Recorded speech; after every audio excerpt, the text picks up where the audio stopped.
谢谢那个贝学院的邀请，让我这一次还能够再次的参与我们这个贝学院的演讲。那再次谢谢，就是给我这个机会。毕竟呃能够上来这贝学院演讲，那想必应该是可能有些东西是可以让大家去做参考用的，像我这一次航太营的一个部分。那承蒙大家所看到的，我们看标题上写的就是2025年满级苍穹航太营这个活动。那去年我们就在台东有办过一次了，那今年2月的时候，我们也在大家的号召之下，就是在办第2年。那我们等一下后面会简单讲一下我们这个活动的一些缘起，以及我们这个活动大概在做什么事情。首先呢，你会看到这个是我，对，就是看起来比较瘦的我。这个我叫岳新佑，然后我来自台东县普悠玛富士童军团，然后同时我也，你的 PPT 没有在动啊，还是 PPT 没在动吗？对，还是第一张？有啊，现在是第2张。没关系，没事哦。再重新分享一次。好，这样应该就有了。好，那我再继续，那我再讲一次哦。我叫岳新佑，然后我来自台东县普悠玛富士童军团，然后目前也有参与淡江大学童军团的罗浮群。那我目前是就读淡江大学的航太系，然后目前是4年级。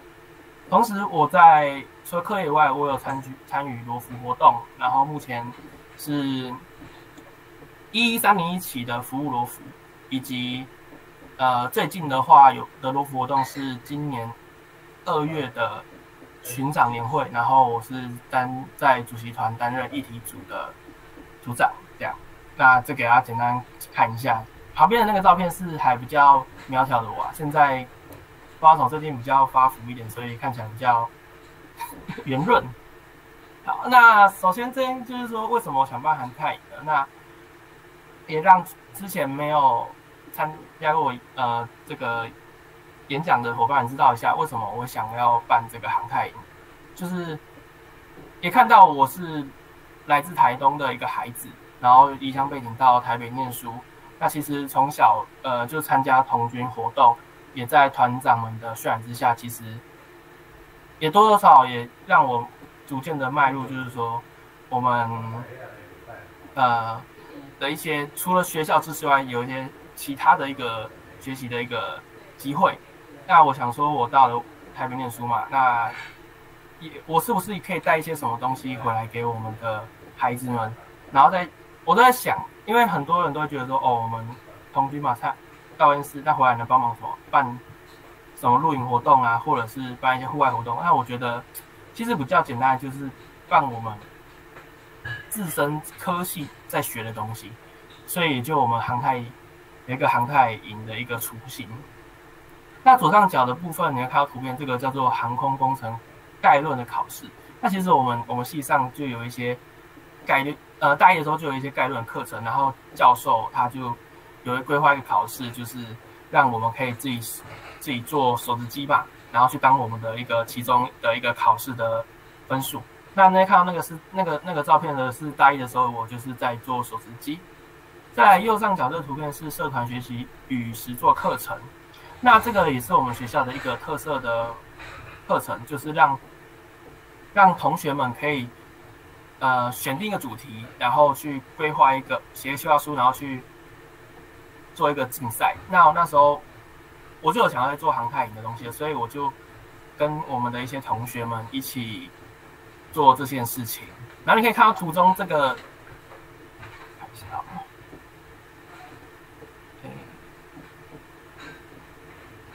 好，图中这个站起来，这是我。然后那时候我就是在带大家在图书馆里面，就是借了一个教室，然后跟大家讨论我们活动。那比较值得一提的是右边这一位坐着的人手叉腰，这个人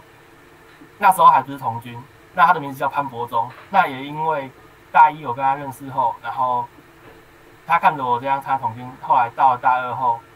就是他也慢慢的成为童军了。这个是值得一提的地方。然后那时候其实在那个场合里面就我一个人是有童军背景，所以我就想说可以带点东西让大家可以去做一个参考这样。再来是右下角部分愿意并肩作战的战友，其实坦白讲伙伴的力量蛮大的，就是只要跟我们伙伴就是讲好，或者是说我们有一致的我们有一个目标，那基本上我们伙伴说什么都会愿意一起合作。那也就是因为在伙伴们的一个push之下，所以我才决定说好，我们就来把这个活动办起来，就来尝试看看，也才有我们第一年航太。那在第二年的话，其实我们办完第一年后，其实我就在想，我们有192，那我们什么时候办呢？然后就在想一想，然后后来觉得说，我在淡江最后一年了，那我觉得也可以办在淡江，因为其实办在台东的时候也蛮多学长姐或者是国内其他县市的伙伴也有在关注，所以就有在问，就是说可不可以办在外县市也看看。然后想说，好啊，办在台北看看，办在淡江，因为我毕竟也是在淡江的学生最后一年，然后想说也可以带一点特别的东西给团内的小朋友这样。那这个是我们2025年的一个活动的一个 slogan， 叫做共筑航太梦，逐梦新高峰。那这个就是我们活动的一个 slogan， 就是让大家知道说，其实我们都有一个梦，那这个梦就是航太梦。那我们在一群伙伴们的一些努力之下，我们把这些梦想来让它成真。那也因为这个原因，所以我们最后我们就开始我们的活动的筹备。那接着跟大家介绍一下我们这一次今年我们2025年的活动的一个主题。那我们是采取我们是按照这5个就是课程来去做规划，这是5大的课程。第一个左上角是航空概念课程，那左下角的话是手持机实作，在中下方的是一个我们系上实验室的参访，在右下角是水火箭的实作，右上角是太空概念课程。那我们在后面会就是做一些介绍，让大家知道说我们这个活动，我们这课程它在做什么。那再来是我们这一次活动，因为老实讲，我们活动仅靠我一个人，其实老实讲是很难 cover 所有事情，所以其实今年我们做出不同的事情是，我们就分成3个组，主要由左至右依序是行政组的宇胜，然后中间的是来自淡江的，就活动组的国中，在右边的话是事务组的嘉靖，也是来自淡江的。那我们这一次的跟去年跟以往不同是，我们让跨群团的伙伴也能够就是在我们活动里面担任组长，也可以实际去做参与，然后做决策，然后我们就让大家我就放手让大家去做，就是让我们活动更好的一些事情。那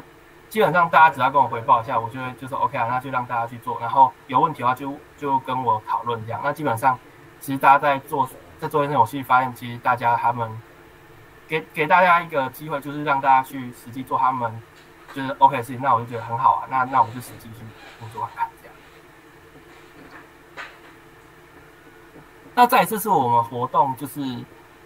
当天的一个状况，其实你可以看到真的蛮多人。其实我们那时候想说，完了，我们这个活动办可能不到30个吧，就来了快，其实照片中这样数一数，差不多快100位吧。就是跨群团的伙伴们都来了，然后还有很多团就是也有带队来我们这个活动。你会看到就是也有桃园88团，还有佛光团的都有来。然后工作人员的部分其实也不只有淡江团，也不只有普悠玛，也有其他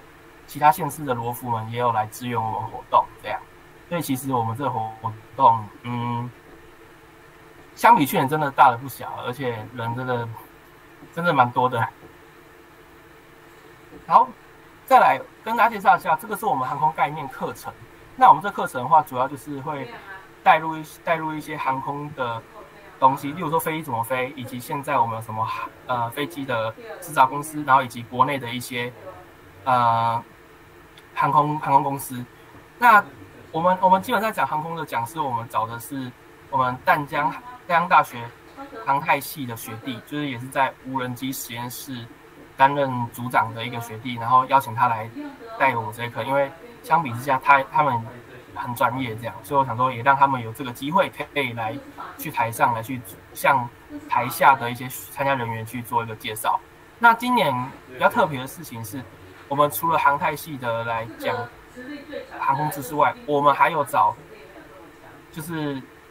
我们在台东的一个学弟。那这个比较特别的事情是，我们这个台东的学弟，他每年都会去就是鹿野高台的热气球嘉年华，然后他就是担任就是力球的那些工作人员，所以我们就特别邀请他，然后规划时间让他在这个我们的课程里面来去做我们的那个热气球的一个构造，还有它的一些飞行原理以及相关的一些知识。那我觉得很特别的事情是，我们也让我们学弟就是在这个课程里面有去做力球的一个演示。那你可以看一下我们这个影片。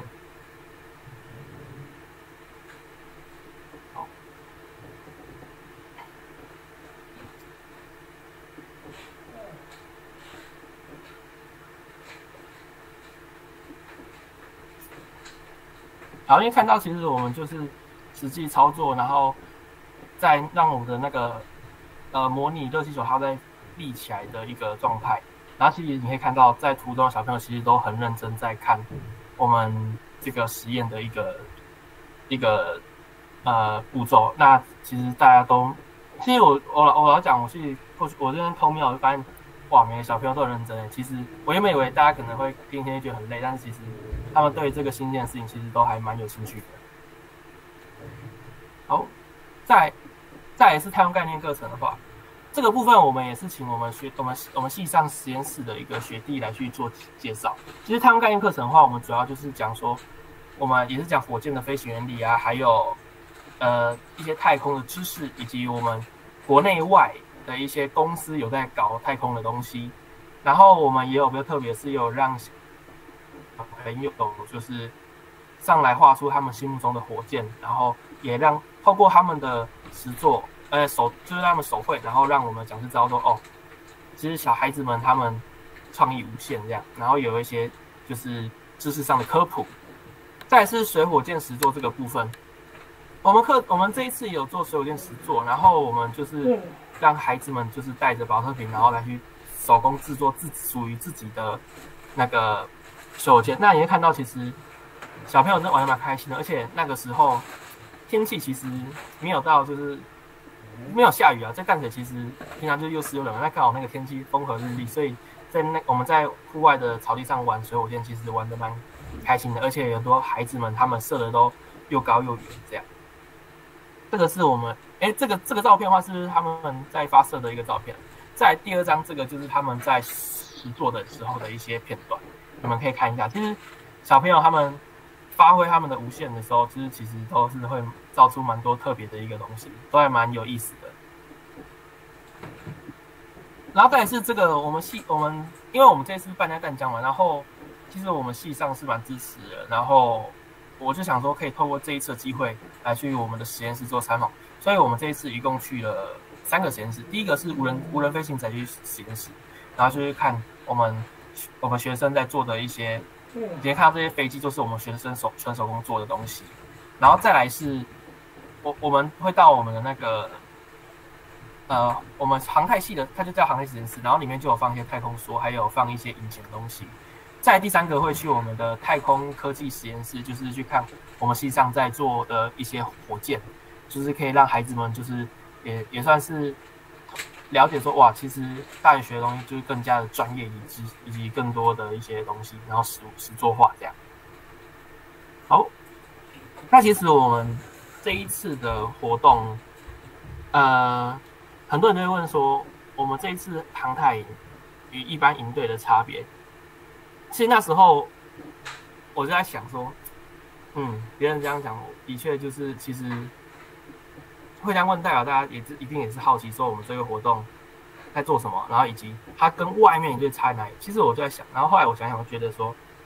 不同，我觉得最大不同就是我们这个活动其实，我们导入了一些童军的一些概念，就是我们有那个小队制度，然后还有荣誉制度，再来就是我们透过就是我们换站嘛，然后让小朋友可以去学到很多元的东西。那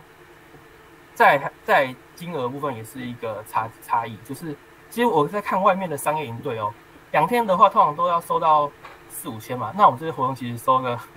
大概1000左右而已，就让小朋友玩个2天这样，其实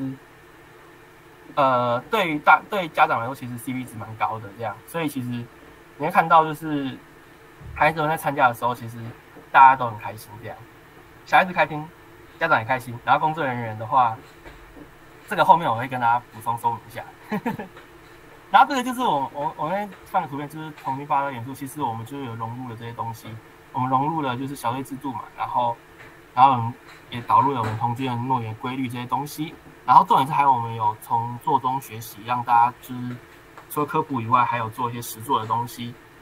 然后参与社区的话，其实我们就是因为我们在淡江算是就是附近就是算社区了，所以我们有要就是让附近的孩子们也可以去报名，所以我们这个活动不只是童军人可以参加，我们也有让我们淡水附近的一些国小在地的都也可以报名这个活动，也让大家可以了解说，我们童军不只是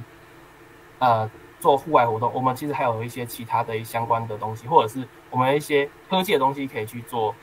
尝试这样。好，那我继续讲，我们的活动我们也有手持机竞赛，然后手持机竞赛的话，我们就是让孩子们去自己打磨木头，然后运用我们在第一天学的那个航空的知识，了解说飞机怎么飞，然后我们就让孩子们透过自己手工做，了解说其实造一架飞机是非常困难的。那要成功让它飞行，它考量的点非常非常的多，所以在他们做的时候，其实他们就会体验到，哇，原来造飞机很困难，而不是想象就可以直接做了。那其实他们这样做一做，我蛮感慨的事情是，孩子们他们其实为了，因为我们刚刚讲，我们这个最后会有比赛，会有算成绩，所以其实孩子们他们在做的时候是非常的投入的。然后再是他们是一个在投掷的一个画面啦，所以你会看到孩子们其实会为了就是可以射出一个好成绩，就会下足了不少的武功去做打磨以及做测试这样。那我想这个我们活动的目的有达，就让孩子们可以去挑战自我这样。好，再来这个是后面我们在这2天我们做的东西叫做飞鸽传信。那如果大家知道的话，其实一般活动都会有像是问卷回馈以及一些对我们活动的一些回馈嘛回响嘛。那我觉得我们可以换个方式，让孩子们可以在写了当下或当天或是想说的话后，写完后是可以让孩子们就是之后也可以去做是怎么回想的。那我们这一次采的方式比较特别，就是我们请我们专业的设计师绘制了2天不同的明信片。左边的话是我们第二天的活动，就手机。右边的那一张，它是水火箭，就是第一天的活动。那我们2天就是有两天不同的明信片，让孩子们在当天的尾声去做那个写明信片。然后我们就是回去后，我们会进行扫描建档，然后我们后面还会就是再把它寄出这样。那我们目前的话就是有进行扫描这样，然后我们也可以知道说孩子们他们在想什么，以及我们可能哪些部分可能之后会要重新做会更好这样。那这个是我们第一天，我就是简单的挑了一些照片，那孩子们都有就是说第一餐的营队很开心啊，然后很谢谢就是我们老师的付出以及努力，然后谢谢每一位辛苦的老师们，让我们活动更加就是精彩。但我当中有看到不乏就是有些孩子们就是说谢谢什么就是指明就是说某个老师谢谢他在活动中就是特别照顾我，让我可以很多的体验。但其实看到面我是觉得蛮感动的，就是虽然说里面明信片没有一张写我，但是我看到其实大家很这每个工作人员的辛苦，小朋友们都有看到，然后都有去就是做回馈，那我其实就觉得是蛮开心的。那这是第二天的部分。第二天的话，就也蛮有趣的。你看，我觉得最有趣的是右下角那个，其实因为我们在安排的时候，我们是这次分2个班嘛，然后我们按年龄分，然后就刚好有一些可能年纪的差，只要刚好在中间，然后就刚好被排在其他班。那但是我觉得其实透过孩子们他们写的明信片，我们也可以很真真实实的知道说，其实孩子他们在想的什么事情，他们在想的事情，以及我们在下次活动中我们可以做的讨论，其实这些都是孩子们最真实的声音。而且我们也让孩子们就是透过写明信片来去做自我的省思，就是说哦，我们当天玩了什么东西，然后我们还要引导他们这样，然后让他们去写。所以你会看到这些照片，其实都是蛮有意思的东西。好，再来是航太的影响力嘛。其实我们从去年办完航太以后，我就在陆续就是我就会看我们这个航太营它所造成的一个让我们可能身边或者是让我们同学间的一些有什么的一些影响。那我跟大家依序介绍一下，中上方这个就是是我们航太营讲师，然后因为办了航太营，所以我们刚好有我们一些伙伴就有在社工的实习单位培力员就是实习嘛，那就有邀请我们的讲师来去他们那个培力员那边去做航太的，就是手机的制作，那其实也算蛮特别。在左下角的部分，就是因为我自己本身就是寒暑假的时候有时间，我会去那个弱势协会里面去做服务嘛。那刚好我在的单位，它就是属于就是比较不方便的一些人。那然后我就跟社工师在讨论，就是说，因为我自己读航太嘛，然后就刚好我想说，我可以带一些东西让他们学到，就是来做纸飞机啊，然后来去做投掷的一些技巧，让大家也可以有一个很特别的一个下午这样。在右下角部分，则是我们系上有开一门课，那门课的话就是叫做无人机手作，手机手作，然后刚好它就是跟在地的一些学校来去做合作，然后就是某一天的下午会有那个淡水学校的小朋友会直接来淡江这边，然后由我们航太系的学生来去做讲课。那刚好我们透过这个机会，也让我们的航太系的学生们也可以，就是当工作人的学生们，他们也可以透过那一次的机会来去做学习，然后也把我们遇到的一些问题，然后导入到我们这个新的课程里面来去看，就是说上课上面有什么临时的应变措施可以去做处理的。再来是对我来说，我觉得特别的事情是，这个照片是在今年2月的时候拍的，然后这个照片是来自今年群长年会，然后因为我跟前面我跟大家讲，就是我是今年就是主席团的，然后议题组，然后我就有带了一些议题。那这个议题很有意思，就是专业与热情社区行动设计工作坊。因为我觉得我们做这事情，它是一个好的出发点，所以就想说，那我们就透过这个活动，希望年会的话，原则上它就是让各个罗浮群的可能群代表啊，或者是群员都可以来报名参加这个群长年会。然后它这个活动除了开会以外，还有议题的部分，然后我们就带一些特别有意思的议题让大家去做讨论。那刚好我这一题就是带这个专业热情的东西，所以我就在我们这个工作坊里面来去讲说我航太的一些故事啊，然后以及说其实我们可以透过我们的一些专业或能力，或者是一些我们可以做的事情，然后来带给我们的一些小朋友，或者是来去带一些不管什么年龄层啊，就是可以有年轻的带小朋友，或者是带就是长者都是可行的。那其实带完这个工作坊，其实后半段可以看到有很多伙伴他们都有一些共识讨论，就是像有的就是说哦，我可能要回到老家那边，就是带一些可能去安养院带一些他们专业活动，然后有的可能带一些历史人文的东西。那我其实觉得这个影响力其实是有渲染出来的，而且也让大家知道说，其实带这活动并不难，只要你愿意跨出去，其实都有机会，都一定可以成功的。好，未来展望嘛，其实我这边有想了有几点，就是让大家可以就是去做，就是让我去就是怎么可以让大家做一个参考，就是说，其实我们办活动后，我就会想说，我们要怎么去做来去延续这个价值，或者说我们可以做让我们之后办的活动来去更精进这样。可能第一点的话，更多跨群团合作机会。其实我们这些活动，很多来自其他县市的伙伴来支援啦。那其实，在办完淡江这一年，就是这一次办完后，就有一些伙伴在接洽，就有的说有台南的伙伴叫我办在渔光岛渔光国小那边，然后有的伙伴也说，因为他知道我之后要去成功念书了，所以也叫我办在成大，然后甚至有的要叫我办在，就是基本上每个县，就是很多县市都很多伙伴都在跟我问我，可不可以再办其他县市，让更多伙伴可以参加这样。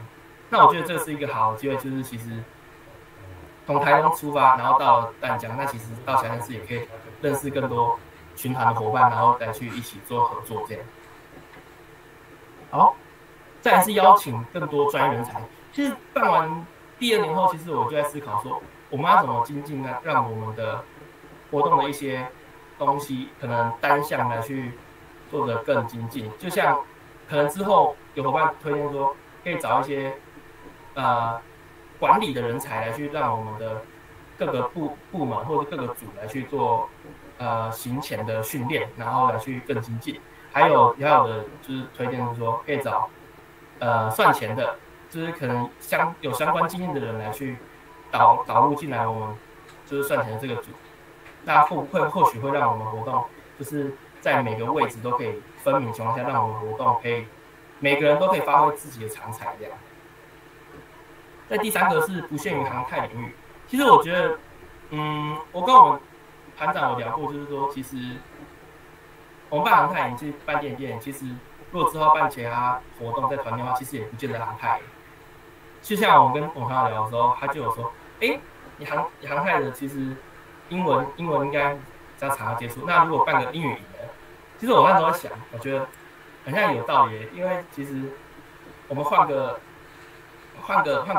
主轴，其实对孩子来说都是一个很新颖的一个体验，所以其实也不见得局限一定要在航太。就像我们团，其实我们团也有其他有海洋边境管理的，也有社工的，然后还有动物科学的，其实这些都是一个很好的一个发挥主轴。其实，只要大家坐下来，我们一起讨论，其实我们这些都有办法可以试看看，去让这些梦想成真这样。再来是明谢，其实，我们活动要办，其实老实讲，真的，是靠很多伙伴们一起努力才可以办起来。所以可以看到照片，这些人，其实照片这些人其实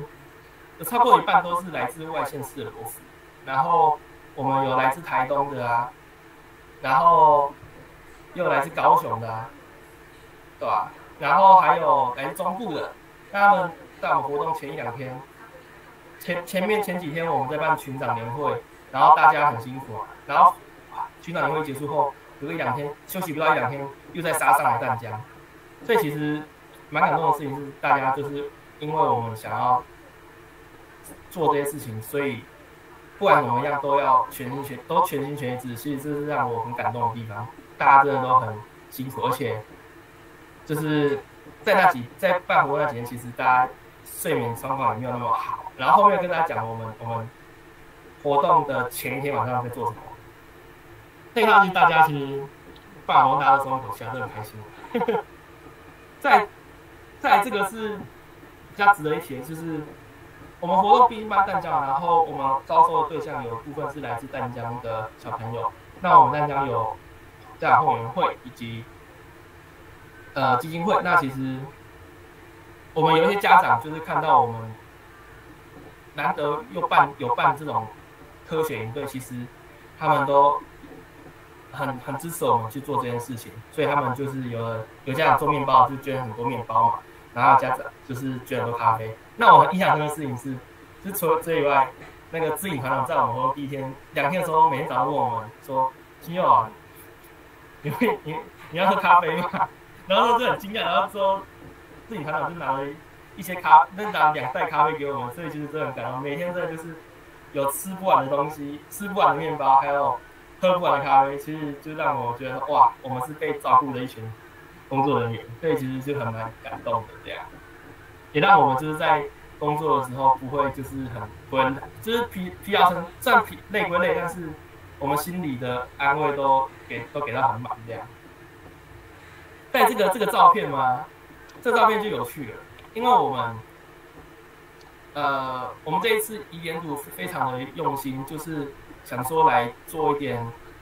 比较有意思的东西，就看你看到这个拉绳子，这个东西就是我们在我们的开幕式的场地做一个飞机冲场跟降落的一个画面。那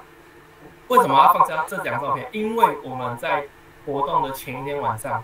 三更半夜的时候，我们在学校的就是这是公馆工学大楼，在工学大楼里面拉热线，然后那时候半夜我印象很深刻。我们拉了一整个晚上，然后那时候大概是清晨3、4点的时候吧，我已经累到不行了，然后我躺在旁边的椅子上，但其他工作人员们，来自外县市的那些罗浮伙伴们，他们半夜还在那里拉绳，而且这让大家都看看，他们都没有疲惫的感觉，我想他们，我感动点是他们就是特别专程上来台北协助我们这个活动，然后前一天晚上也在做这件事情。重点是那时候我就这样说啊，如果真的搭不起来，那没关系啊，就休息啊。但大家还是很愿意，就是让我们这个活动让大家知道说我们这个活动就是我们是投入非常非常多的心血，所以来做这件事情。所以这个是让我非常感动的一个地方。好，那讲到最后的话，我们就带一个活动的回顾影片，让大家可以了解一下我们这个活动的一些片段，以及我们除了我前面讲这以外，还有哪些彩蛋？你们可以大家跟着我一起看一下，这样。行，我这样是有声音的吗？影片有声音吗？有吗？看一下哦，有吗？刚影片有声音吗？没有。好，那我重新来一下，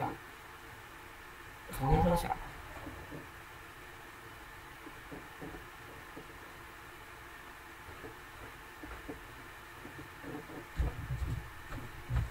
那有吗？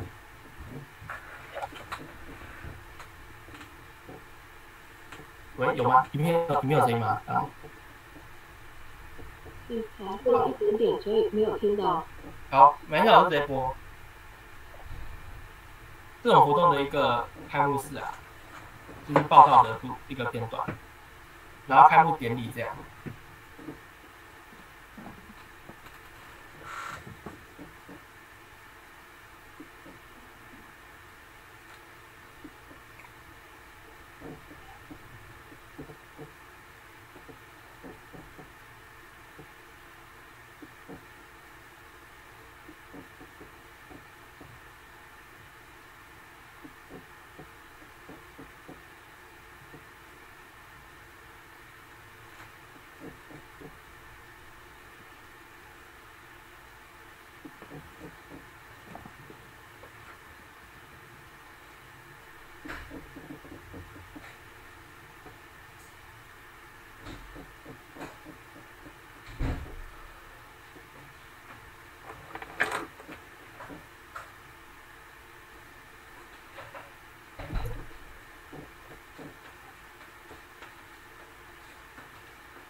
那其实我在想，其实透过这一次的活动的洗礼，那不仅丰富了我们的一个童军历程，然后我觉得也间接证明着说，童军的精神能带来多元而且宝贵的一个体验。那我觉得最后就是我们共同书写的一个童军历史的新篇章。那其实未来，未来怎么样说不定，但其实我们今天做这件事情，其实是很有意义的一个事情。那也期待就是未来跟这些伙伴或者是团长们的一个合作，那未来还可以有机会，还可以再度并肩作战，就是再创造更多回忆，也把我们这个精神传递给我们这一代或我们下一代。那我觉得这都是一个很好的一个开始。那这个大概就是我航太营的一个介绍。那也希望大家可以喜欢我们今天带来的一些回顾的对，我就报大家这边。的经济也考虑这一点。哦 ，OK， 太好了，非常感谢新佑。好，我们今天这一场的讲座哈，就是我相信哈，有听到全场的人应该是都很满意这一场哈。那不好意思，因为我刚才前面有一点事，所以那个没办法全程的参与到哈。那会后我一定要赶快来听听前面新佑给了一些什么讯息。好，这个时间点呢，我们等一下有人举手是吗？迫不及待想要提问。好，那吴小姐是吗？来。有很急的吗？如果没有，我们大家先来合影一下，然后待会儿我就让大家来跟新佑这边做交流，好不好？稍等我一下哦。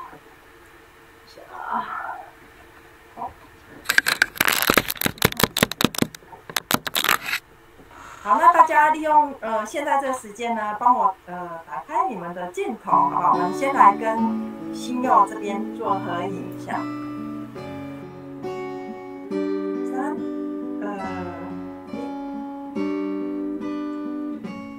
好，来拍一段，3、2、1，好，太好了，感恩，谢谢大家，非常开心，新佑今天又来跟大家分享。谢谢观赏贝学院讲座，喜欢请按赞、订阅、分享，请给我们鼓励及支持。